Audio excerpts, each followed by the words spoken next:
Vamos lá, gente. Boa noite. Vamos resolver a prova da UERJ, tá? Vamos fazer as questões de física. Vou fazer essa questão 2, só que é uma questão que eu não considero ela de física, eu considero de matemática, apesar do assunto ser um assunto, né, dentro da física. Vamos lá. Em um experimento, dois relógios idênticos e sincronizados apresentam uma diferença perceptível na medida do tempo.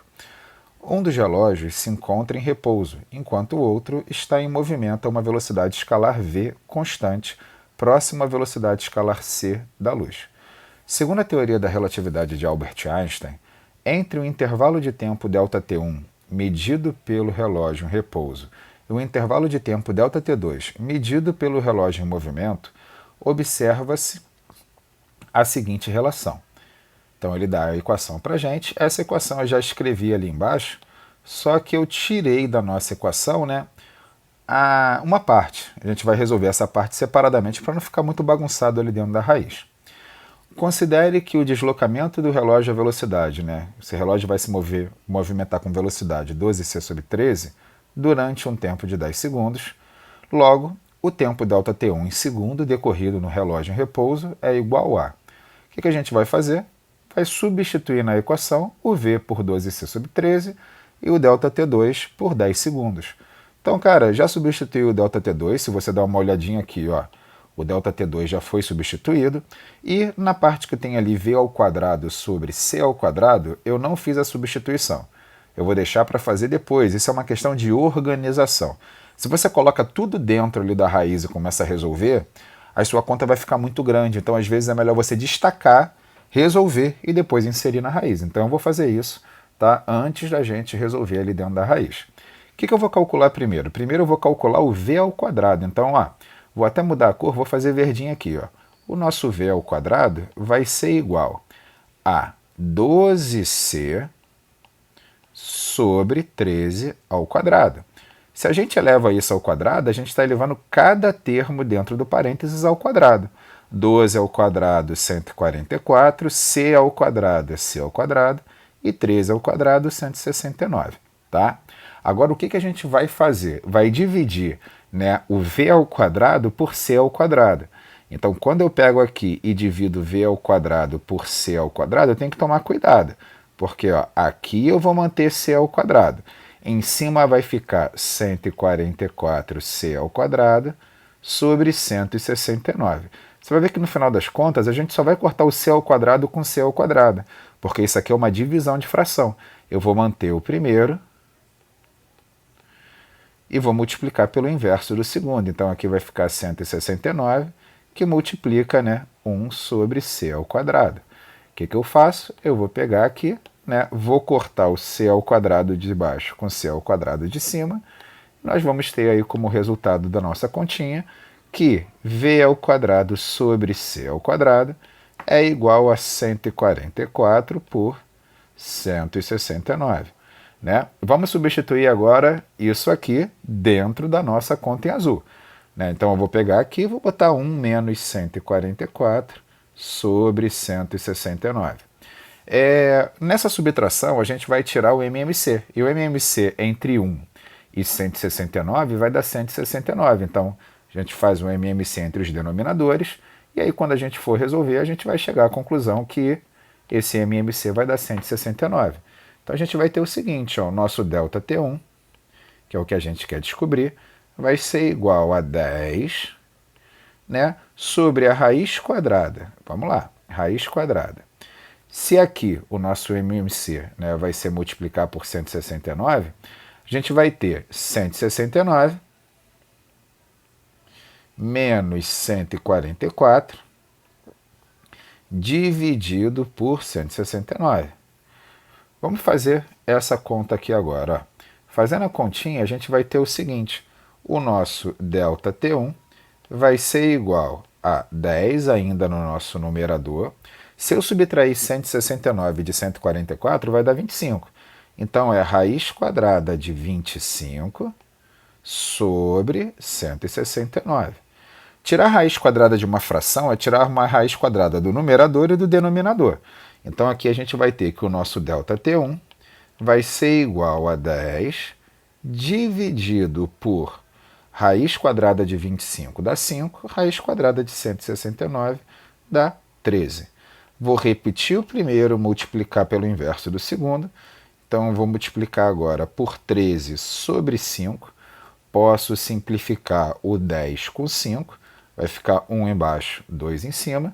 Se a gente multiplicar 2 por 13, vai dar 26 segundos. Resposta, letra B de bola. Tranquilo? Então, uma questãozinha simples, uma questãozinha que envolvia mais matemática do que propriamente física, só que eu coloquei para resolver para vocês, que eu acho que vai ser importante aí para o nosso desenvolvimento. Valeu, gente. Um abraço. Fazer as próximas aí, já libero. Vamos lá, gente. Da energia liberada por um raio, só uma pequena fração é convertida em energia elétrica. A maior parte se transforma em calor, luz, som, ondas de rádio. A fração convertida em energia elétrica é da ordem de 360 kWh, aproximadamente o mesmo que consumia uma lâmpada de LED de 100 watts acesa durante alguns meses. Então, a fração que ele consome é 360 kWh, é o que ele transforma do raio em energia. Questão 37, tá? Esqueci de falar o número. Considere que um mês dura 30 dias e que uma lâmpada de LED funciona com a potência de 25 watts. Essa lâmpada consumirá a fração convertida em energia elétrica mencionada no texto em X meses. O valor de X é igual a... Então a gente vai calcular o seguinte, a gente vai calcular quanto em um mês essa lâmpada vai consumir de energia, quanto em um mês essa lâmpada vai consumir de energia, e depois a gente vai descobrir em quantos meses ele vai demorar para consumir 360 kW. Então é uma questãozinha bem simples, não é uma questãozinha difícil. Acaba confundindo os alunos na pergunta que faz aí, né? Quando ele fala fração, o aluno ele acha que tem que encontrar uma fração, mas não, ele tem que usar esse 360 kW, hora que foi dada ali, como referência, né? Para essa nova lâmpada, que a gente não sabe quanto é que vai consumir em um mês. Então vamos calcular aqui, ó. A gente tem a potência, e a nossa potência ela foi dada como 25 watts. Só que, cara, a gente tem que passar essa potência para quilowatts. A gente tem que dividir por 1000. Então, é 25 vezes 10 a menos 3, que isso é dividir por 1000. É a mesma coisa que 2,5 vezes 10 a menos 2 quilowatts. Essa é a potência. A gente quer calcular o tempo. E aí ele não falou para a gente, né, o tempo em horas. A gente vai converter esse tempo para horas. A gente vai multiplicar 30 por 24, 720. Então, o nosso ΔT em um mês vai ser 30 dias, esse 30 dias a gente convertendo para hora, multiplica por 24, 720 horas. Lembra que a gente trabalhou isso? Para a gente calcular energia, a gente multiplica potência e tempo. Então, a energia consumida é a potência vezes o tempo. A gente já ajustou, então é só a gente fazer a multiplicação. Essa energia vai ser 2,5 vezes 10 a menos 2. Vamos passar aqui, ó, esse tempo para a potência de 10 também. Vai ficar 7,2 vezes 10 a 2. Você vai ver que vai ficar bem simples aqui, ó, 7,2 vezes 10 a 2. Se eu multiplico uma potência de 10 a menos 2 por uma potência de 10 a 2, a gente corta, vai dar 1, vai dar 10 a 0. E se a gente multiplica 7,2, né, por 2,5, a gente vai achar que vai dar 18. Então, a nossa energia ela vai ser igual a 18 kWh. Cara, o que você vai fazer agora? Descobrir quantos meses essa lâmpada vai funcionar com a energia liberada pelo raio. Você sai por uma regra de 3, poderia fazer uma fração, poderia fazer uma divisão, mas uma regrinha de 3 resolve essa equação, né? Se você tem 18 kWh para um mês, né, regrinha de 3 lembrando química avançada, um mês, 360 kWh vão ser quantos meses? A gente vai chamar de X meses. Então, vamos resolver isso aqui rapidinho. Fazendo essa regrinha de 3, multiplica cruzado, a gente vai ter o seguinte, ó, 18x é igual a 360. X vai ser igual a 360 dividido por 18, x vai ser igual a 20 meses. Só isso, resposta letra D de dado. Vamos lá, gente, questão 39, né? Nem vou comentar muito sobre essa questão, porque foi o assunto da nossa prova, e quando eu corrigi as questões com você, eu falei, como é que cobra o UERJ? O UERJ cobra 100, e caiu exatamente do jeito que a gente falou. Então, ó, Durante uma ventania, uma árvore sofreu certa inclinação e depois retornou à posição inicial.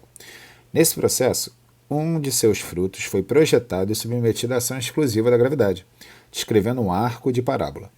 Observe no esquema a trajetória do fruto, e as setas 1, 2, 3 e 4, que representam possíveis vetores da trajetória resultante na altura máxima. Sabendo que a altura máxima é alcançada pelo fruto em alguns instantes após o seu lançamento, nesse caso o vetor velocidade resultante do fruto é representado pela seguinte seta. O que a gente falou? No lançamento oblíquo, né? Na altura máxima, a velocidade que ele vai ter é a velocidade mínima, mas não é zero. Essa velocidade vai ser a velocidade horizontal daquele corpo. Então, caiu isso na nossa prova, inclusive, né? A resposta seria a relacionada ao segundo vetor, né? A gente pode fazer aquele nosso desenho que fala sobre a trajetória de um lançamento. Então, a gente tem a trajetória é uma parábola, é muito difícil fazer uma parábola aqui nessa porcaria, né? Deixa eu apagar aqui, pelo amor de Deus, eu tenho que aprender a usar isso, né? Então, a gente vai ter a nossa parábola e, bem feia, porque eu não sei desenhar uma parábola aqui, eu tenho que aprender. E a gente vai ter o nosso corpinho em diversos pontos da trajetória. Vamos considerar na origem do lançamento, né? Subiu um pouquinho, no ponto mais alto da trajetória, voltando para aquele nível de referência ali que foi o segundo caso, e voltando para o solo. Então aqui a gente tem o nosso corpinho se movimentando. Como é que funcionam as velocidades decompostas? Tá? Vamos trabalhar primeiro as velocidades decompostas, depois a gente fala das velocidades resultantes. A velocidade decomposta no lançamento ela é máxima apontando para cima, seria a nossa velocidade inicial do eixo Y, e depois ela é constante no eixo horizontal aqui. Ó. Esse V0x aqui, ele vai ser para sempre, ele vai continuar direto, porque não tem resistência do ar, não tem nada que freie essa bolinha. Ela vai diminuindo na subida, então aqui a gente vai ter o VY1, e aqui continua indo para frente. Eu botei o quê? 3 quadradinhos? Eu botei um pouquinho mais de 2 quadradinhos, então aqui tá bom. Aqui continua. A gente tem a velocidade vertical zerando, por que zerando? Porque ela para de subir. Ela parou de subir, mas ela continua indo para frente. Então aqui a gente continua tendo o V0x. Aqui o V0y, né? O V0y não, o VY2 é igual a zero, não tem velocidade vertical.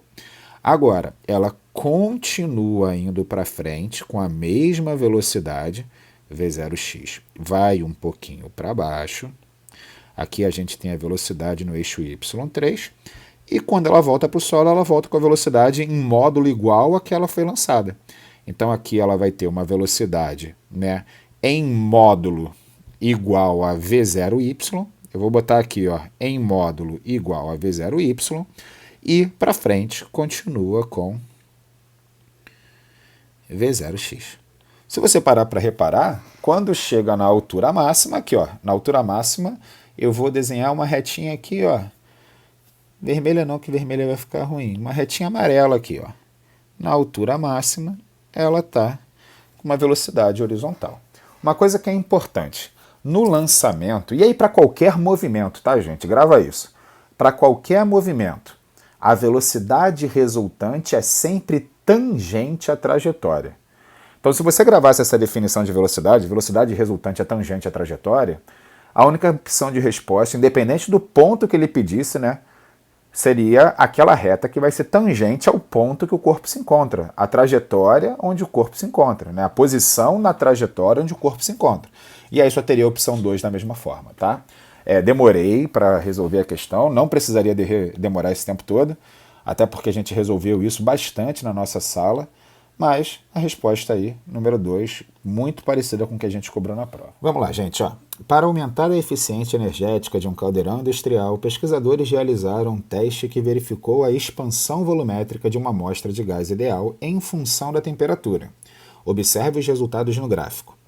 Deu um gráficozinho para a gente analisar, tranquilo. Admita que o processo de expansão volumétrica ocorre a pressão constante de 8 atm, né, e que a constante universal dos gases ideais é 0,08 atm litro por mol Kelvin.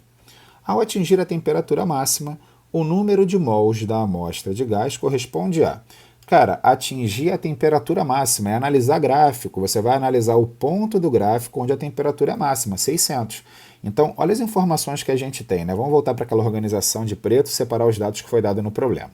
Colocar aqui do lado do gráfico. Ele deu para a gente que a temperatura é 600 kelvins. E para essa temperatura de 600 kelvins, o volume é igual a 1.500 litros. Rapaz, se o número é grande, trabalhe em notação científica. 6 vezes 10 a 2, né, Kelvin. E aqui a gente vai ter 1,5 vezes 10 a 3 litros. Ele fala para a gente que a constante ideal dos gases, e aí eu vou colocar aqui do lado, ó, a constante universal dos gases é igual a R. A gente vai colocar ela já em notação científica, 8 vezes 10 a menos 2, atm, litros por mol Kelvin. E vamos resolver a questãozinha. Quando ele pede para a gente achar qual é o número de mols, ele quer que a gente ache o N. Né? Deu a pressão para a gente também. Né? Qual é a pressão? A pressão vai ser igual a 8 atm. O que eu faço? Eu faço o seguinte, ó, aplico o que vocês provavelmente já aprenderam na física de vocês na primeira série, e a química também já falou, que é a equação de Clapeyron. O que fala a equação de Clapeyron? Pessoa velha não rejeita trabalho. PV é igual a nRT. É claro que eu não vou falar outra forma aí gravada, né? Mas tem um outro jeito de você gravar essa equação. P, pressão, V, volume, N, número de mol, ou moles, R, constante, T, temperatura. Eu quero achar o N. Então, o nosso P é igual a 8, o nosso V é igual a 1,5 vezes 10 a 3, o N eu quero descobrir, o R, 8 vezes 10 a menos 2, a temperatura 6, igual não, a temperatura 6 vezes 10 a 2. Então aqui a gente vai colocar, ó, vezes 6 vezes 10 a 2. Se eu tenho duas potências de 10, né, uma com expoente menos 2, a outra com expoente mais 2 se multiplicando, dá 10 a 0, isso é a mesma coisa que 1. Então eu vou fazer o seguinte, eu ainda posso cortar, e aí eu vou mudar a cor para você não se confundir, o 8 de um lado com o 8 do outro. Então, ó, eu fiz dois cortes ali, ó, já fiz a simplificação que eu queria fazer. Posso simplificar mais, mas não vou simplificar por enquanto para não deixar muito confuso aqui. Como é que vai ficar?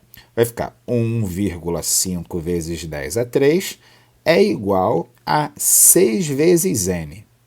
Lembra, quem vai passar para o outro lado dividido é o 6. Então eu vou ter 1,5 vezes 10 a 3 dividido por 6, isso é igual a n. Gente, pode multiplicar agora 1,5 por 10 a 3, dá 1.500. E aí a gente vai ter 1.500 dividido por 6, isso é igual a n.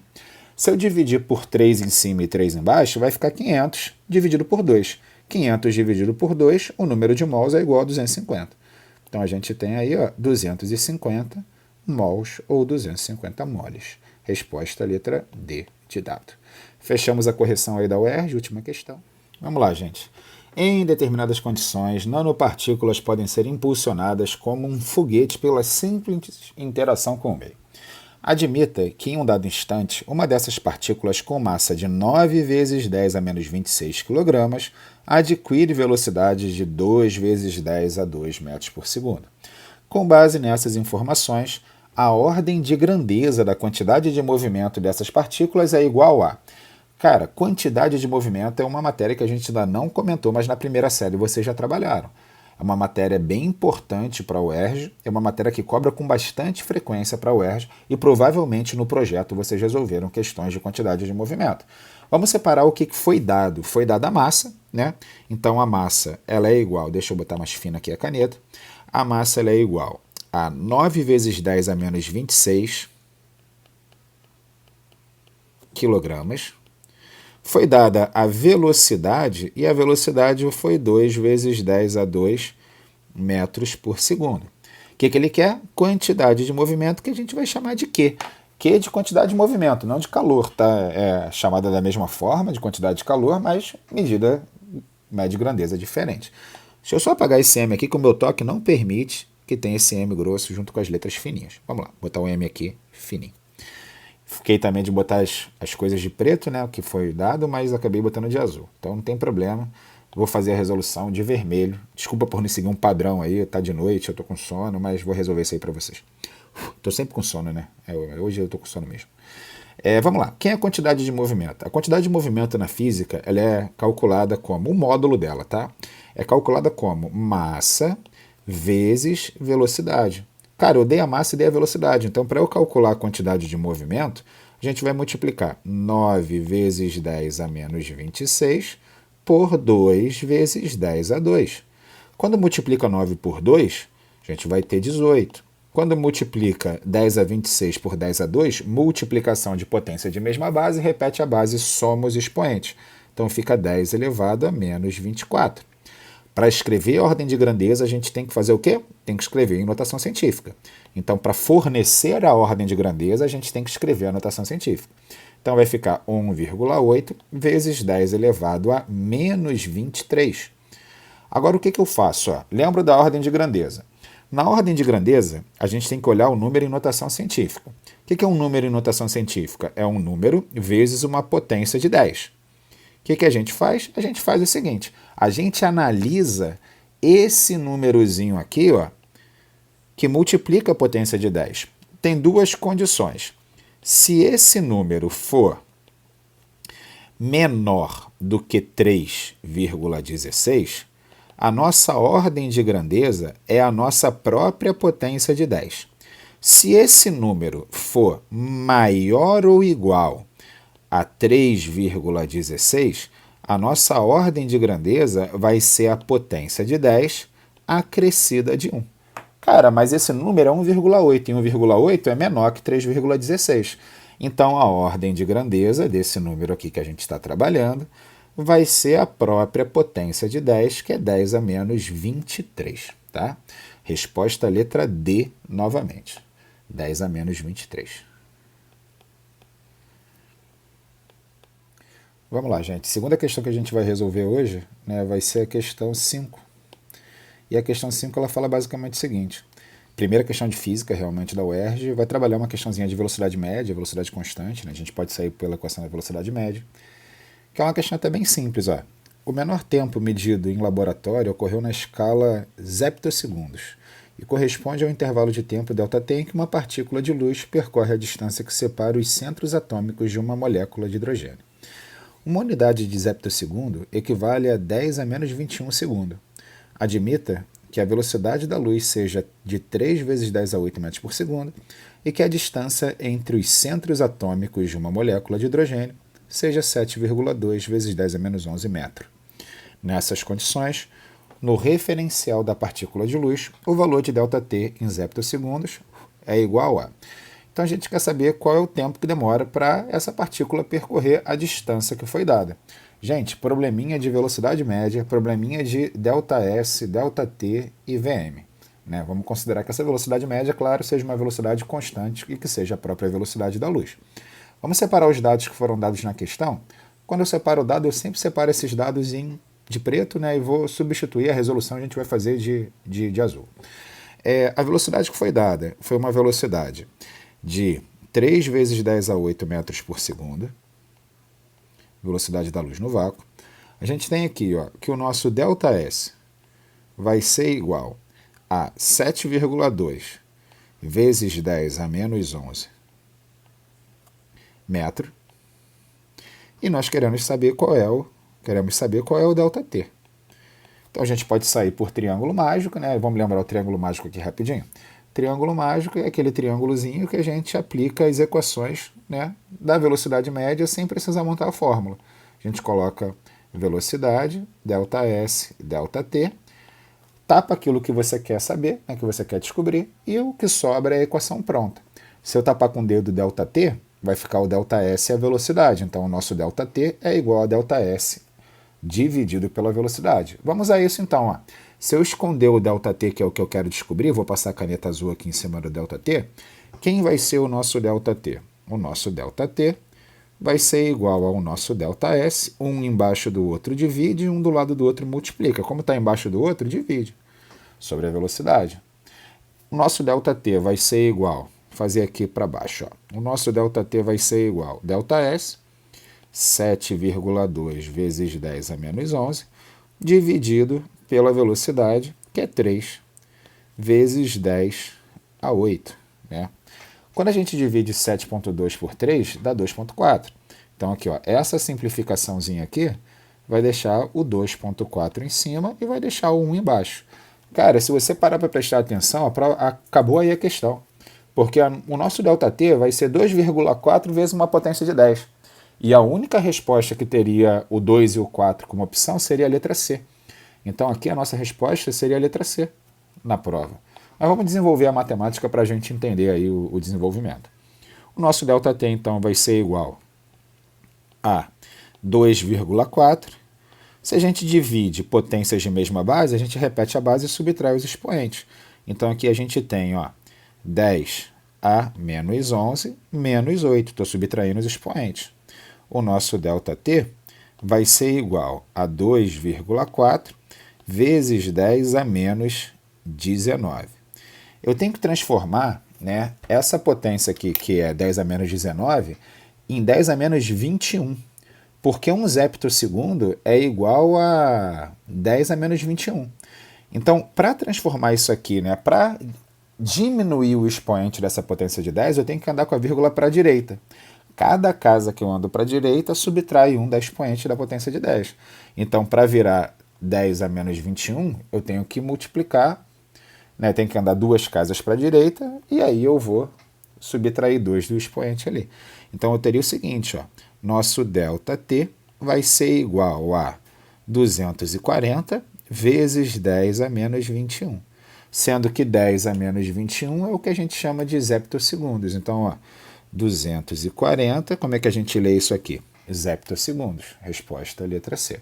Como é que você pode fazer isso também matematicamente? Né? A gente vai andar 2 casinhas para a direita e vai subtrair no expoente. Né? Para a gente transformar isso de 10 em menos 19 em 10 a menos 21, a gente tem que fazer o seguinte. Seria a mesma coisa, vamos botar só a matemática aqui para vocês entenderem. Seria 2,4 vezes 10 a menos 19. Para eu transformar isso aqui em 10 a menos 21, eu tenho que dividir isso aqui por 10 a 2. Só que para eu não mudar esse valor, eu tenho que multiplicar isso aqui por 10 a 2. Porque se eu divido por 10 a 2 e eu multiplico por 10 a 2, eu estou multiplicando por 1 no final das contas, eu não estou mudando nada. Então, se eu dividir 10 a menos 19 por 10 a 2, fica 10 a menos 21. E se eu multiplico isso aqui por 10 a 2, é multiplicar por 100. 2,4 vezes 100 é igual a 240 vezes 10 a menos 21. E aí o nosso 10 a menos 21 seria o nosso zeptosegundo. Então você pode usar essa relação aqui de matemática, ou você pode lembrar que se a gente anda a vírgula para a direita, subtrai 1 da potência de 10. Tudo bem? Então, fechado, a questãozinha bem simples.